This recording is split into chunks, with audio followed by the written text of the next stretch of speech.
नमस्कार। जैसे हम बातें करते रहते हैं कोऑपरेटिव्स के बारे में, कोऑपरेटिव कैसे होनी चाहिए, कोऑपरेटिव्स में इनोवेशन कैसे होनी चाहिए। तो आज मैं जिस शख्स से बात करने आया हूँ, वो मैं कह सकता हूँ कि कोऑपरेटिव के ऐसे वेटरन हैं जो आज हम सोच रहे हैं, जो कोऑपरेटिव्स के थ्रू सस्टेनेबिलिटी की बात कर रहे हैं, कोऑपरेटिव सस्टेनेबिलिटी लेके आएँगी। ये चीज़ उन्होंने आप सोचिए कि कोई इंसान लगभग 40 साल पहले सोच रहा था। तो मैं आज आपको इंट्रोड्यूस करवा रहा हूँ हमारे मेजर जनरल जम्वाल साहब से, जिन्होंने कोऑपरेटिव्स में बहुत अच्छा काम किया। अ, ऐसे टाइम पे कोऑपरेटिव बनाई जब उसकी रियल नीड थी। अ, आप सोचिए कि कोई ऐसे सोच रहा है कि जो हमारे वीर नारीज़ हैं, जिनको वार विडोज़ कहते हैं, तो उनके लिए कैसे काम किया जाए, उनकी भलाई के लिए काम किया जाए थ्रू कोऑपरेटिव प्रिंसिपल्स। तो आइए आज बात करते हैं न जमाल साहब से। और नमस्कार सर, प्रणाम। जो आपसे बात करके मैं धन्य हो जाऊँगा। तो सर, आपने सरकार के बड़े-बड़े ओहदों पे काम किया और बहुत सारी ऐसी जगहों पे काम किया कि जिसके बाद हर कोई सोचता है कि रिटायर होके अब एक सुख की ज़िंदगी जो है वो बिताई जाए। और बट लेकिन आपने चुना कि आप कोऑपरेटिव के माध्यम से जो हमारे सैनिक हैं, रिटायर्ड सैनिक हैं, जहाँ वीर नारी हैं, उनके लिए काम करेंगे। तो ये आपके दिमाग में कैसे आया? आप कैसे जुड़े इसके साथ? बहुत अच्छा। मैं कई सालों से काम कर रहा था, पर किसी ने ये बात इस तरह से नहीं पूछी जैसे आपने पूछी है। मुझे बड़ा अच्छा लगा और इससे ये भी महसूस हुआ कि कोई आदमी अच्छा काम करे तो कभी ना कभी उसकी कदर हो जाती है। मैं 1984 में पेंशन आया। जी। एक मेरे साथ ऐसा हुआ था 65 की लड़ाई में। खेमकरन में मेरी पलटन थी, 9 जम्मू एंड कश्मीर राइफल्स। उसमें मेरे 52 52 आदमी शहीद हो गए थे। 52 विडोज हो गई थी। तो मैंने विडोज जब वापस आए डिक्शई में तो विडोज को बुलाया। विडो उसमें मुझे याद है आज तक 33 विडोज के। कोई शिमला से, कोई किश्तवाड़ से, कोई शाहपुर से। मेरी पलटन बनिहाल पुंछ से लेकर डोडा शिमला से शाहपुर तक, गुरदासपुर और पूरे पंजाब में। पहले तो पाकिस्तान साइड भी थे, वो अब खत्म हो गया। तो वो 33 विडोज, मुझे मालूम था कि उनके उस वक्त पेंशनें भी नहीं होती थी। शायद बहुत टाइम की दे देंगे, पर आर्मी में फैमिली पेंशन नहीं थी। जब आदमी मर गया तो कोई पेंशन, विडो को पेंशन नहीं मिलती। तो मुझे बड़ा दुख लगा। कईयों के तो भी बच्चे भी नहीं थे और डोगरा सिस्टम में मुझे पता था उनकी शादी नहीं होनी है, विडोज ही रहना उन्होंने। साधन क्या? कुछ नहीं। तो मैंने उस वक्त अपने मन में रखा था कि मैं अभी तो कुछ कर नहीं सकता, पर रिटायर होने के बाद कोई ऐसी चीज बनाऊंगा जहां इन सब विडोज को मैं सर्विस दे सकूं, अपने इलाके की ब्यूटीफुल, और काम भी दे सकूं और उनका देखभाल। चाहे वो उस वक्त कुछ नहीं था मेडिकल वगैरह, उनको सिक्योरिटी भी, मेडिकल भी, और बच्चों के लिए या उनके लिए। ये मेरे मन में आइडिया था। ये मन आइडिया लेके मैं 84 में जब रिटायर हुआ तो मैंने पता किया ऐसा काम है कोई। तो किसी ने कहा जी इसके लिए कोऑपरेटिव सबसे अच्छी चीज है, उनका कोऑपरेटिव बनाइए। सच जानिए, कोऑपरेटिव फर्स्ट टाइम नाम सुना मैंने। तो कोऑपरेटिव भी दुनिया में कोई डिपार्टमेंट होता है। उन्होंने कहा कोऑपरेटिव है जी और उसमें ये फायदे होते हैं ये। तो मैंने कोऑपरेटिव पूरा स्टडी किया। जैसे मैं आर्मी का अपना एज ए जनरल मुझे अपनी बातें स्टडी करनी थी, मैंने इसी तरह कोऑपरेटिव स्टडी किया। श्रीनगर में जाके दफ्तर, उन दिनों दरबार श्रीनगर में थे, तो रजिस्ट्रार कॉर्पोरेट से सारे कानून लिए उनके, सारा कुछ सीखा मैंने, 6 महीने स्टडी करी। वो क्यों बताया, उन्होंने कहा कि उस वक्त एक डालडा बनता था और वो Dalda was a licence item, और वो लोगों को लाइसेंस नहीं मिलता था, वो कहते हैं कोऑपरेटिव से मिलता था या कोई स्पेशल मिलता था। कोऑपरेटिव में तो फ्री मिल जाता था, बाकी वालों को तो पैसे से शायद मिलता होगा।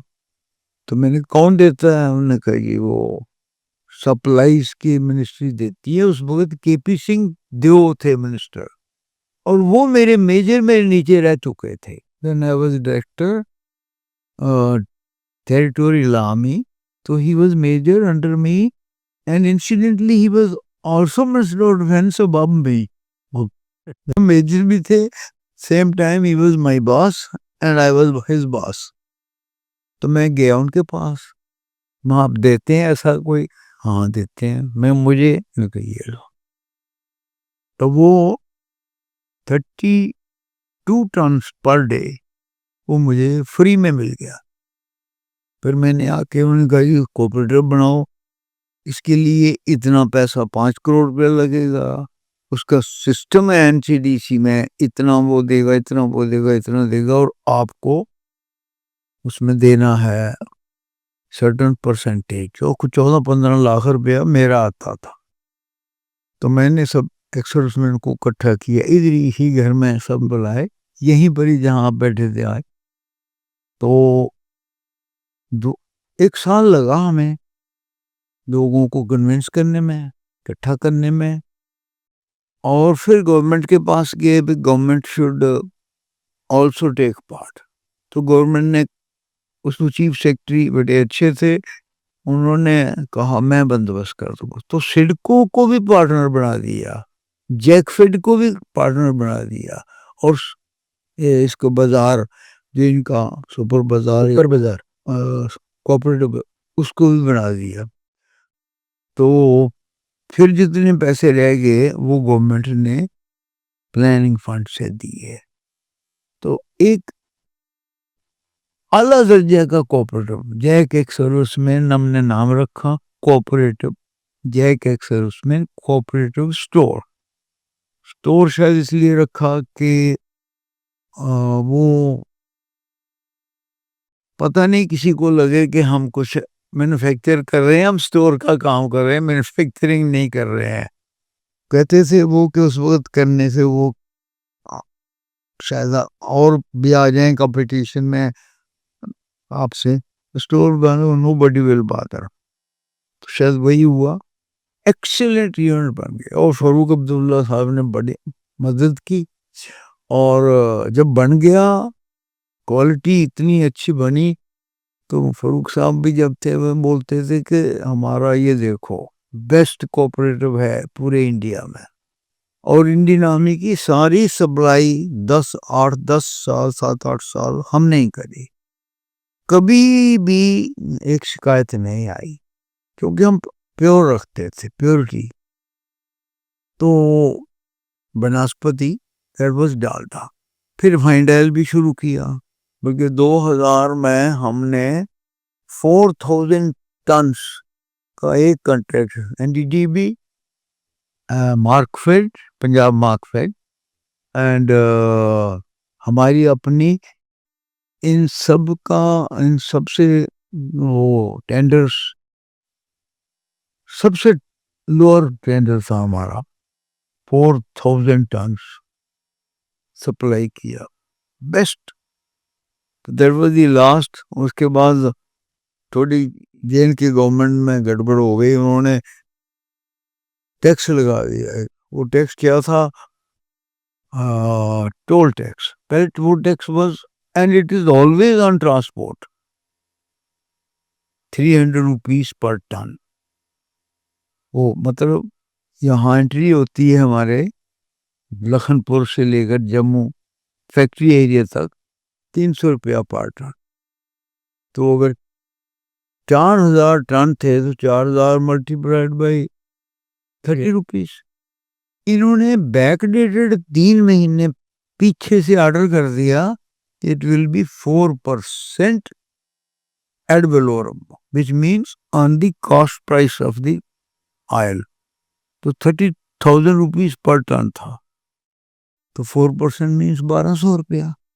पहले 300 था जो हमने कोट किया था मिनिस्ट्री ऑफ डिफेंस, और फरूक साहब ने कहा था कि 300 से ऊपर नहीं बढ़ेगा, आप 300 कोट करो। हमें कॉन्ट्रैक्ट भी मिल गया। तो मगर खराबी हुई कि 3 महीने पीछे बैकडेटेड किया, शायद जून में, इफेक्ट फ्रॉम 1 अप्रैल। तब तक हमारा सामान आ गया था और रोक लिया इन्होंने उधर कस्टम पर, वो उसमें ठानकोट, वो एंट्री पर लखनपुर में, उससे हमारा नुकसान हो गया। वही हमने बेस्ट कॉन्ट्रैक्ट था, बेस्ट घी था। इंडियन आर्मी आज तक पूछती है कि आपने बंद क्यों किया, ऐसा हमको कभी मिला ही नहीं था पहले, मगर स्टेट गवर्नमेंट की कमजोरी थी। इन्होंने गलत काम किया और वो चैलेंज हो गया। एक्स कोर्ट ने क्वैश कर दिया ऑर्डर कि the toll taxes never on the cost price, toll taxes on the road usage। तो मगर हम कोर्ट में भी नहीं गए, हमारा 1 करोड़ रुपया ले भी गए, ये 4% पैसे ले गए, अभी भी उनके पास है, 20 साल के बाद वापस नहीं दिए, क्वैश होने के बाद भी नहीं दिए, जिस वजह से ये बंद हो गया और 20 साल से बंद था। अभी आपने उन्नति ने आकर के हमारे पर एक, मैं समझता हूँ, मेहरबानी करी आपने कि हमारे साथ मिल के प्रोडक्ट भी कुछ चेंज करके इकट्ठे करके आर्मी को भी देंगे, पब्लिक को भी देंगे। ये टूरिस्ट स्टेट है, वैष्णो देवी, रघुनाथ मंदिर, अमरनाथ यात्रा, खीर भवानी, शंकराचार्य, बहुत काफी हिमाचल की तरह यहाँ भी काफी स्कोप है। तो मैं समझता हूँ ये पहले प्रोडक्ट थे हमारे, किसान, वीर नारी, जवान, सैनिक, अब हमने कर दिया है डोगरा सैनिक, डोगरा जवान, डोगरा वीर नारी। प्रोडक्ट वही, जैसे आप उन्नति के प्रोडक्ट हैं मिल के, ये हम इनको भी सप्लाई करेंगे, आर्मी को भी सप्लाई करेंगे, क्वालिटी हम नंबर 1 रखेंगे। तो मुझे उम्मीद है कि ये एक अच्छी बात शुरू की है आपने मिलके, उन्नति एंड जैक एक सर्विसमैन कोऑपरेटिव।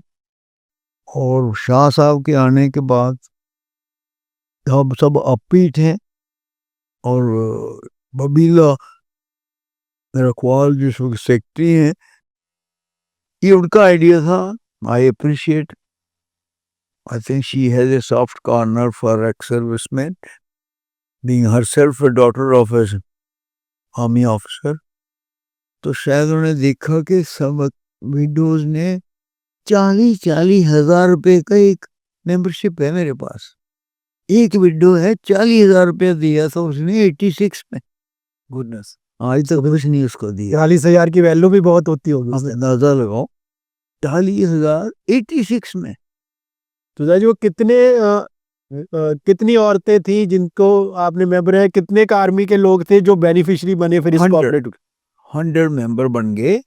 उनकी कुछ विडोज थी, फिर जैसे विडोज वो बनती गई, वो उनकी चले गए तो वो विडोज भी आ गई, और अगर कोई और विडोज मेंबर बनती हैं बढ़ा लेते थे, पर ये 6-7 साल के बाद बंद हो गया। नहीं तो आज तक सारी विडोज हम मेंबर बनाते। और मेरा ये भी एक आइडिया था, इसी में हमने क्या रखा था, दुनिया में शायद ऐसी कोई इंडस्ट्री नहीं जिसमें 10% of the net profit was kept for only widows. इसमें बाईलॉस में रखा हुआ है। कितना बड़ा विजन था तब आपका, कि मतलब मेरे अभी गूज बम्स खड़े हो रहे थे जब वो बता रहे थे 65 की लड़ाई हुई, उसके बाद वो इतने जवान जो है वो 53 जवान शहीद हुए और उनकी 52 हाँ, तो तो ये बहुत बड़ा उस टाइम पे आपका कह सकते हो बड़ा दिल रहा होगा, और बड़ा बहुत बड़ा विजन था उस टाइम पे आपका। That was a driving force। दो कभी मैंने कहा उसने मदद की हमारे, सो स्टेट गवर्नमेंट JNK ना ये भूल गए, बाकी सब ने, जैसे मिनिस्टर ने एक पैसा चार्ज नहीं किया, 32 टर्न्स पर डे फ्री। तो आई थिंक अभी जो हम लोग नया करने का सोच रहे हैं आपके साथ मिलके, और तो उसमें आपका क्या इस स्टेज का विजन है? आपको क्या लगता है कि उस टाइम पे जो आप 7-8 साल में थोड़ा कर पाए, आप बहुत ज्यादा करना चाहते थे, वो बहुत ज्यादा क्या करना चाहते थे जिसको हम लोग अब रिवाइव कर सकते हैं, जो हम इसको लीगेसी को लेके आगे चल सके? में बड़ा अच्छा आपने फ्यूचरिस्टिक बात करी।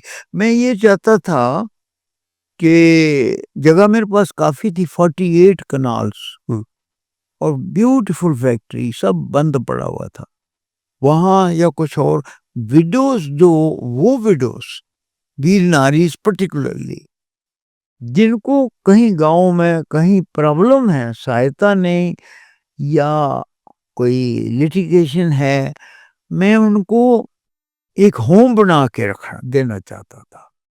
वहां आ जाए, सारी उम्र उधर रहे, और उनके बच्चे वो हम उनको ट्रेन दे के काम भी कर लगा देंगे, विडोज भी काम करें। मैं अब भी करूंगा कि जो विडोज जो हैं, कर ऑफिसर्स वाइफ्स हैं, काम नहीं कहीं मिला, they can join and learn the whatever work we have to do।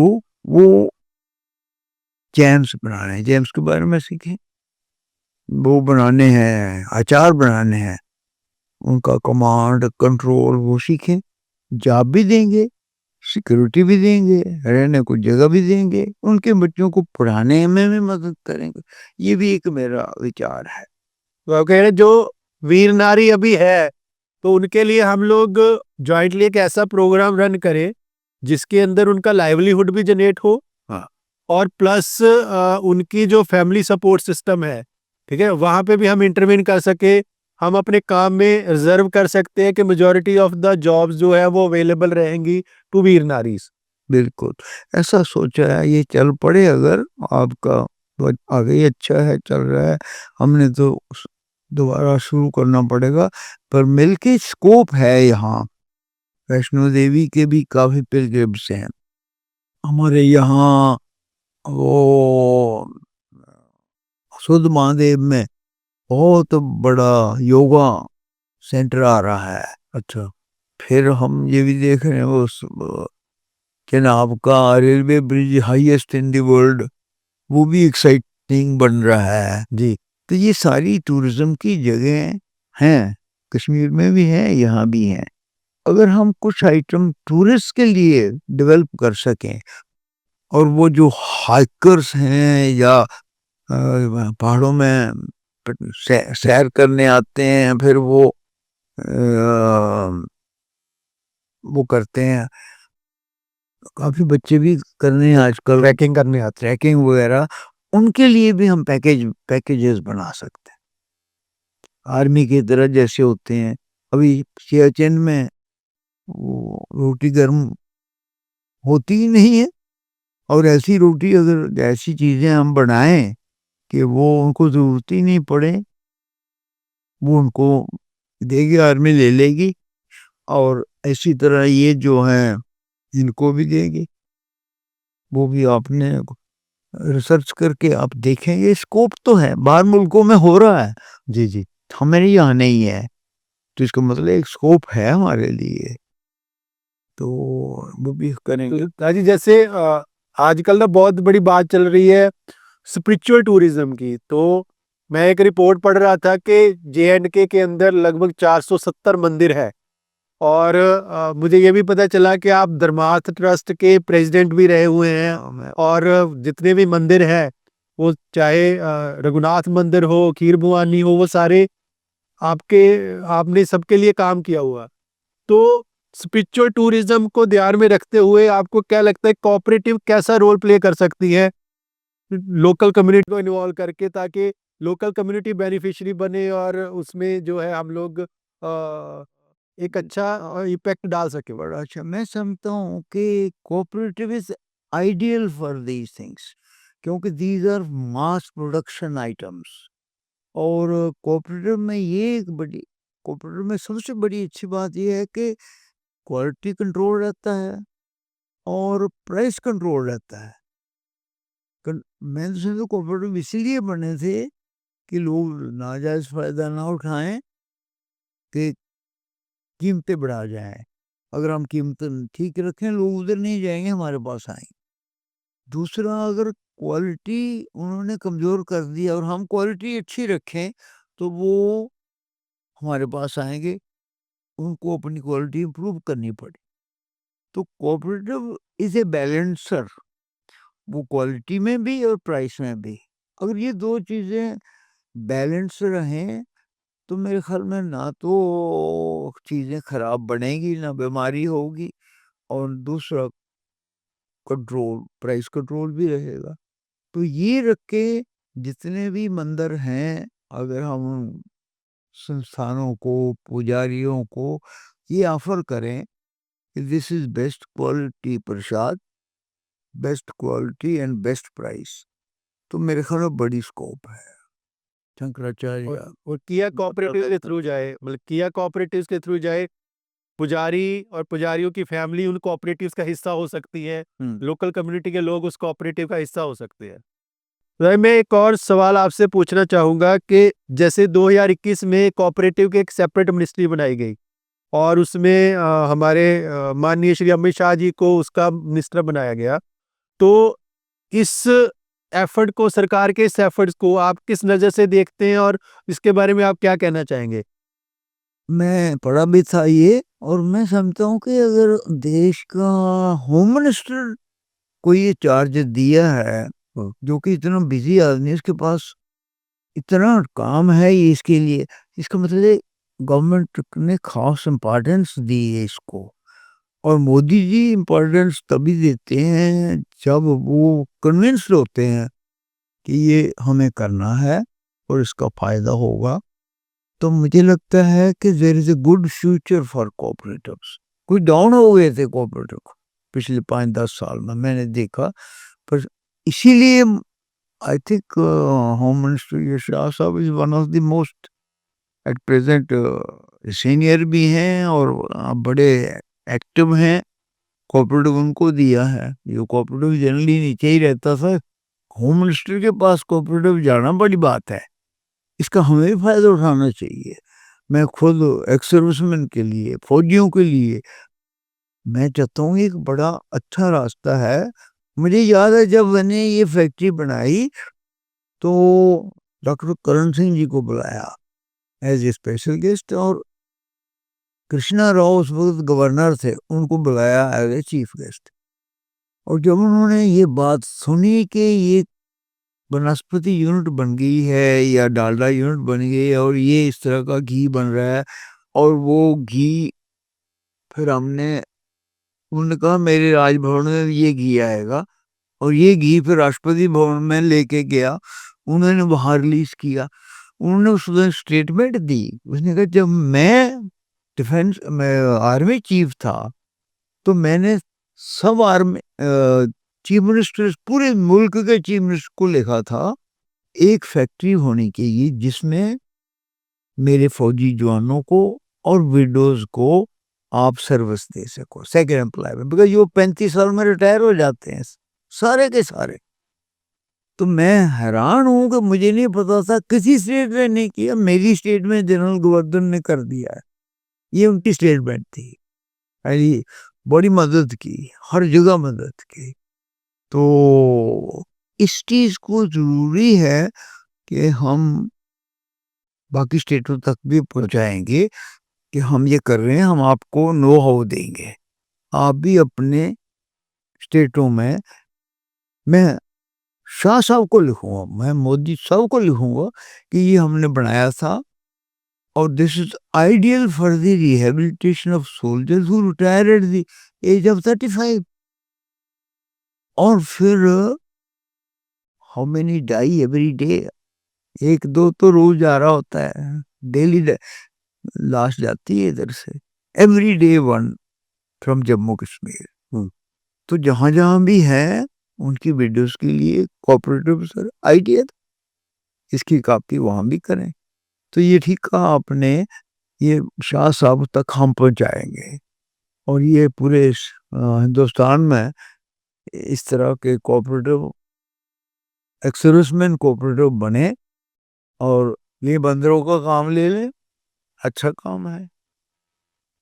अभी दैनिक ऐसे है कि 2025 को अभी भारत सरकार की और हमारे पीएम की एफर्ट्स के साथ यूएन ने 2025 को international year of cooperatives declare किया और उसका थीम बहुत अच्छा, प्रधानमंत्री ने जब लॉन्च किया तो उसका थीम दिया कि कोऑपरेटिव स्पिरिट, कि हम लोग कोऑपरेटिव्स तो बहुत बना लेते हैं लेकिन उसके अंदर कोऑपरेटिव स्पिरिट की कमी है.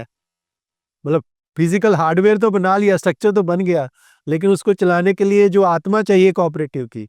तो ये बढ़िया बात है कि जो आज सोचा जा रहा है 2025 में सोचा जा रहा है, आपने कभी 1985 में उसी चीज को सोचा. तो 84 में मैंने यही बनाया था. हाँ, बिल्कुल 40 साल हो गए. तो पूरे इंटरनेशनल ईयर ऑफ कोऑपरेटिव्स के उपलक्ष्य में आप क्या संदेश देना चाहेंगे एक्स आर्मी लोगों को, वार विडोज को, गवर्नमेंट को, मिनिस्ट्रीज को, कि क्या होना चाहिए? क्योंकि बात हो रही है सस्टेनेबिलिटी की, कि सस्टेनेबिलिटी अगर कोई देश में, मतलब वर्ल्ड में ग्लोबली लेके आ सकता है तो वो कोऑपरेटिव्स ही हैं. जो इस टाइम पे डिस्ट्रक्शन चली हुई है पूरे वर्ल्ड के अंदर, वॉर्स हो रही है, वॉर लाइक जो है इस टाइम पे माहौल है, तो आप इंटरनेशनल ईयर ऑफ कोऑपरेटिव्स पे सबको क्या संदेश देना चाहेंगे? एक्स आर्मी को, वार विडोज को और सरकार को. मैं समझता हूँ कि कोऑपरेटिव एक ऐसी ऑर्गेनाइजेशन है जो लो लेवल में है, जिनके पास पैसा ज्यादा नहीं है, गांव में रहते हैं, पिछड़े हुए हैं, कमजोर वर्ग हैं और फौजी हैं जैसे, उनको पता ही नहीं होता, वो सारी best of their life they give to the army. 35-40 की उम्र में घर आते हैं, इतनी स्कोप नहीं रहती.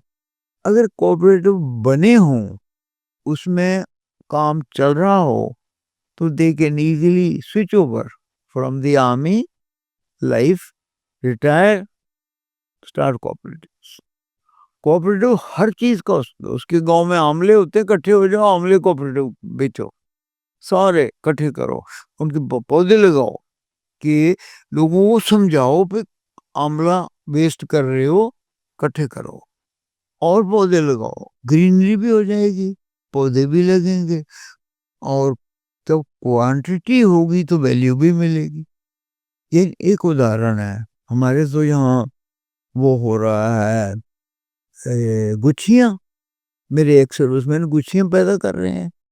गुच्छी इकट्ठी करनी होती हैं, फ्रांस में शायद 50,000 60,000 रुपये किलो जा रही है. यहाँ वो एक्सप्लाइट भी होते हैं. कोऑपरेटिव बना लें, गुच्छी हम ले लेंगे, पैक करेंगे, सीधा फ्रांस भेजेंगे. कश्मीरी मसाला हम बनाते थे, आजकल कोई नहीं बना रहा. मैं सोच रहा हूँ सारे वो लेके टिक्की बनाते हैं, बड़ी अच्छी, खूब वेरी टेस्टी, खाना को बदल देती है.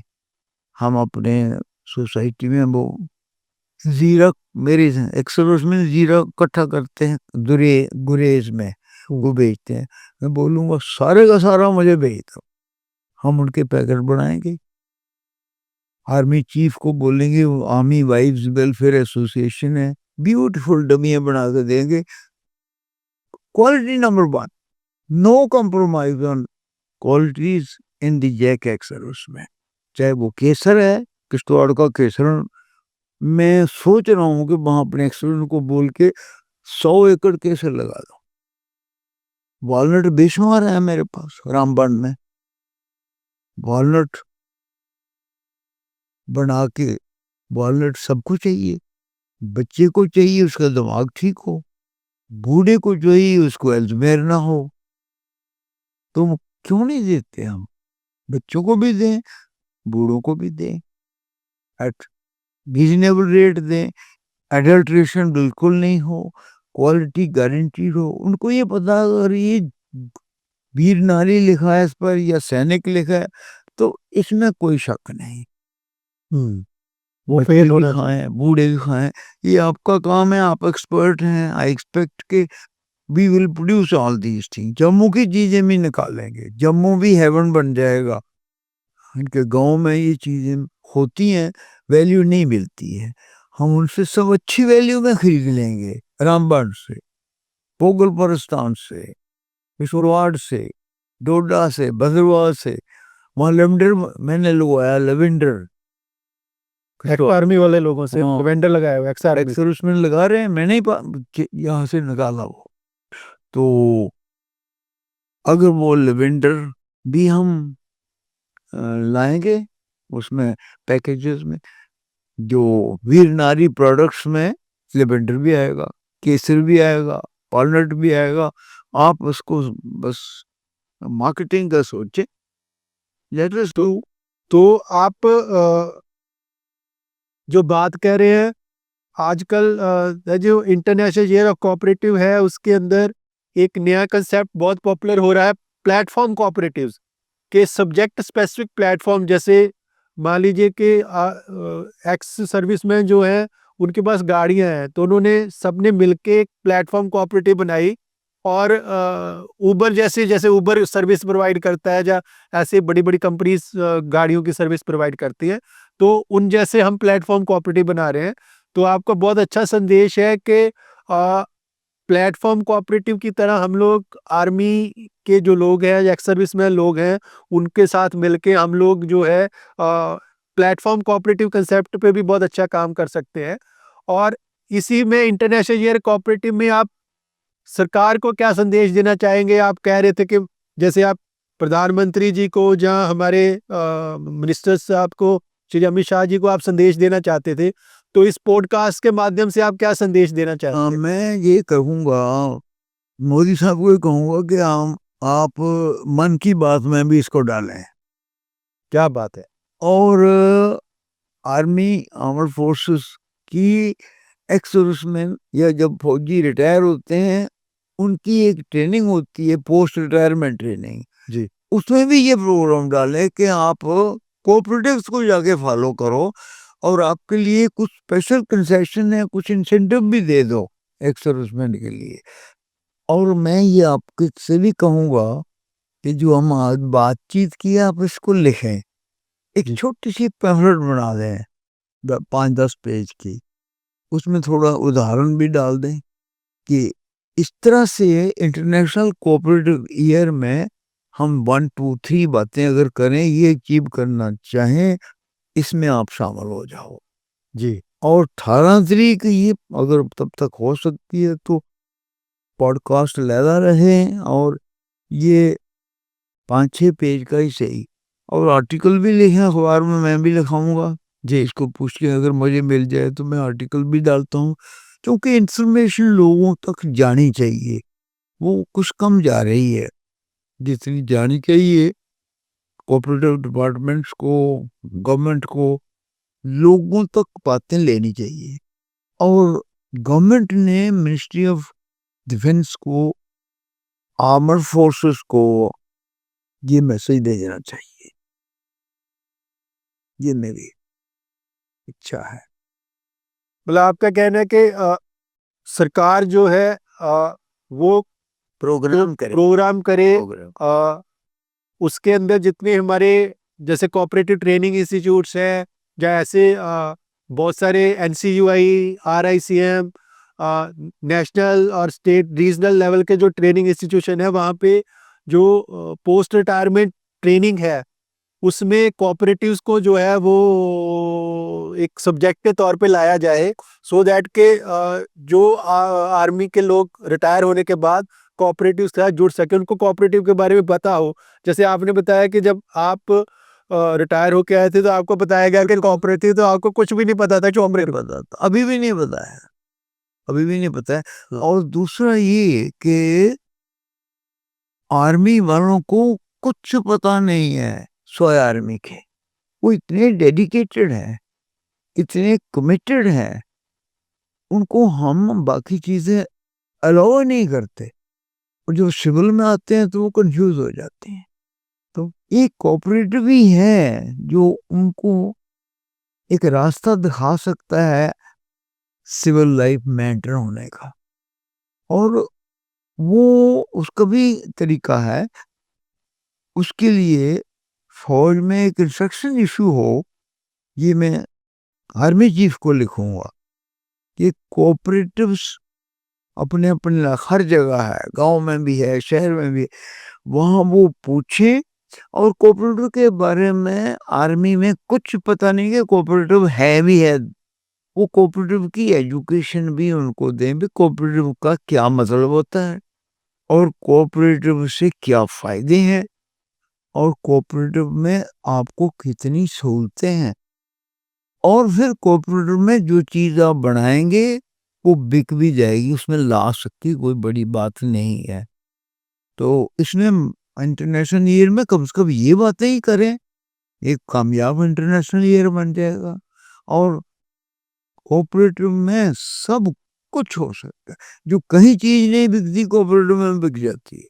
मैं ये कह रहा हूँ कि जैसे आपने बात कर रहे थे कि जैसे ऐसे बहुत सारे काम होते हैं जो कुछ देश के अंदर कुछ ऐसे माफिया लोग ले जाते हैं कि आम लोग जो है सफर करते हैं। जैसे माइनिंग एक ऐसी चीज है, तो जैसे हमारी डिस्कशन में आ रहा था कि माइनिंग जो है वो डेडिकेट ही एक्स सर्विसमैन कोऑपरेटिव्स को कर दी जाए तो ये चीज के ऊपर हम लोग अपने नेचुरल रिसोर्सेज के ऊपर अच्छा कंट्रोल कर सकते हैं। बिल्कुल, क्योंकि उसमें पर्सनल बात नहीं है, लालच की बात नहीं है, ओवर एक्सप्लॉयटेशन की बात नहीं है, क्योंकि पर्सनल बात नहीं है। इस वास्ते cooperative is ideal for such things, जहां कम्युनिटी सर्विसेज हैं या लार्ज स्केल पौधे लगाने हैं या ये माइनिंग का काम है, या कोई भी कोऑपरेटिव। मैं तो जम्मू में कहता हूँ, मैं 5 दरिया है मेरे पास, सब 5 में मच्छी है, किसी ने मच्छी नहीं आज तक निकाली, फिश कोऑपरेटिव कोई नहीं बना यहाँ कुछ नहीं बन। और फिश कोऑपरेटिव का आपका लगता है कि स्कोप है जम्मू में बहुत स्कोप है। हम सोचें कोऑपरेटिव कभी के ऊपर एक कोऑपरेटिव बनाओ, एक ट्रेनिंग कोऑपरेटिव बनाओ, सब राड की ट्रेनिंग दो और मच्छी खाएंगे। मच्छी हेल्दी चीज है, उसमें न्यूट्रिशन नहीं हो सकती, अनएडल्टरेटेड फूड मच्छी है। आपको लगता है जैसा कि हम लोग कहे कि मिनिस्ट्री ऑफ डिफेंस और मिनिस्ट्री ऑफ कोऑपरेशन मिलके कुछ आर्मी के लिए अंदर ऐसा प्रोग्राम चलाएं कि जिसके अंदर with in army during service he cooperatives को प्रमोट किया जाए, कोऑपरेटिविज्म वहां पे भी हो, जिससे बहुत अच्छे रिजल्ट्स जो है हमें मिल सकते हैं। मैंने आगे भी यहाँ आर्मी कमांडरों को कहा है, रावी जी, उज, तरना, बसंतर, देवक, तभी, जनाब कितनी जगह हैं, किसी ने नहीं कोऑपरेटिव फिश का बनाया हुआ। इतनी स्कोप है जिसका कोई हिसाब, इतनी मच्छी वो सब चली जाती है पाकिस्तान, कहीं जगह स्टॉप नहीं। तो ये बड़ी स्कोप है कोऑपरेटिव में। हाँ, तो जैसे हमने जमाल साहब से बातें करी, आपने देखा, मैं आपको एक बात बताना भूल गया कि जमाल साहब की एज जो है वो नियर अबाउट 98 ईयर है। मैं ऐसा कहूँगा कि 97 97 ईयर है, तो मैं ऐसा कहूँगा कि 20 year of age with around 77 year of experience. तो वो एक्सपीरियंस की बातें आज हम लोगों ने जमाल साहब से सुनी। उनका विज़न जो आज मिनिस्ट्री ऑफ कोऑपरेशन जहाँ बड़े बड़े इंटरनेशनल ICA जैसे ऑर्गेनाइजेशन सोच रही हैं, तो भारत देश के अंदर एक ऐसा सैनिक था जो 1984-85 के अंदर वही विज़न लेके एक रास्ते पे चल रहा था तो आज बहुत अच्छा लगा इनके साथ बात करके। मुझे लगता है कि इनके मार्गदर्शन के अंदर उन्नति जो है वो भी बहुत तेजी से बढ़ेगी। उन्नति के साथ जो Jammu and Kashmir ex army cooperative stores limited है, उसका हम दोनों का करार हुआ है। तो उसके अंदर हम लोगों का भी मिशन है, जो जम्वाल साहब करना चाहते थे उस टाइम पे कुछ कारणों की वजह से उसमें जो भी रुकावटें आई, उसको एक रीस्टार्ट दिया जाए, उसको शुरू करके इनके उस विजन को धरातल पे उतारा जाए, ताकि हम लोग वो कर सके समाज के लिए जिसके लिए हम यहाँ पे आए हैं, जिसके लिए उन्नति बनी है, जो उन्नति का विजन और मिशन है। तो जमाल साहब, आपके साथ मिलके बहुत अच्छा लगा। और ये विजन जो मैं कैरी फॉरवर्ड कर रहा हूँ, ये जो विजडम आप दे रहे हो और एक बड़ी विजडम का जो ब्रिज बनाया है आपने उन्नति के साथ, तो जे&के ex serviceman cooperative stores limited और उन्नति का जो ब्रिज बना है, तो मैं कह रहा हूँ कि ये बहुत बड़ा अच्छा विजडम फ्लो है, जो आपकी तरफ से एक विजडम आएगा और हम लोग को अच्छे रिसीवर की तरह रहना है, ताकि इस विजडम का फ्लो इस एज के अंदर आपका ये विजन और अभी भी आपका वही एनर्जी लेवल 97 ईयर की एज में वही एनर्जी लेवल आपको बिल्कुल प्रणाम, बहुत-बहुत प्रणाम, नमस्कार। बहुत और आपका आशीर्वाद बना रहे, भगवान करे आपकी उम्र और लंबी हो और हमें आपकी ये दुआएं और आपके आशीर्वाद जो है मिलते रहें। नमस्कार।